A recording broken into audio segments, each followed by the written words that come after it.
আচ্ছা, রাতে বেঁচে যাওয়া ভাতগুলো দিয়ে তোমরা পরের দিন কি করো? আমি তো এইভাবে বানিয়ে খাই। আমার কাছে খুব মজা লাগে। চলো দেখাই এটা কিভাবে বানাতে হয়। প্রথমে আমাদের লাগবে হচ্ছে পেঁয়াজ। এটা মিহি করে কুচি করে নেওয়া।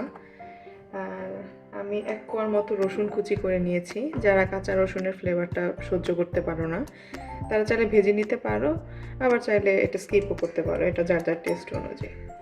আর আমি যেহেতু মরিচ অনেক পছন্দ করি, তো আমি বড় বড় 3টা মরিচ নিয়েছি। দেন হচ্ছে আমরা নিব পরিমাণ মতো লবণ। দেন এটাকে একটু মাখিয়ে নিই।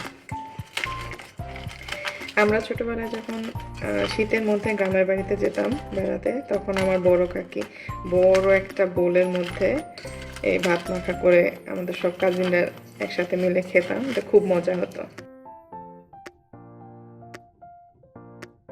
এখন নিয়ে নিতেছি সরিষার তেল। আমি ভর্তাতে একটু তেল বেশি খাই, তো তোমরা তোমাদের পছন্দ অনুযায়ী দিবে। এখন মাখাতে হবে।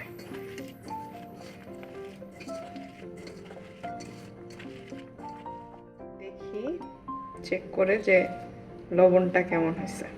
বিসমিল্লাহ।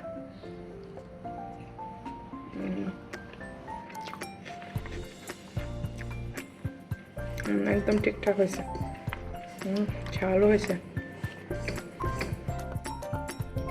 এটা সত্যি খেতে অনেক মজা। তোমরা অবশ্যই বাসায় ট্রাই করবে যদি কখনোই খেয়ে না থাকো। আর যারা খেয়েছো তারা তো জানো এটা অনেক মজা। এর সাথে পেঁয়াজের পাতা, ধনিয়া পাতা এগুলো দিলে আরও ভালো হয়, কিন্তু আমার বাসায় এখন নেই, তাই আমি দিতে পারিনি। তো যখন থাকে তখন ওগুলো দিয়েও করে খাই। তো এটা এমনিতে খেতেও অনেক মজা। তো তোমরা বাসায় ট্রাই করো আর জানিও কেমন লাগছে।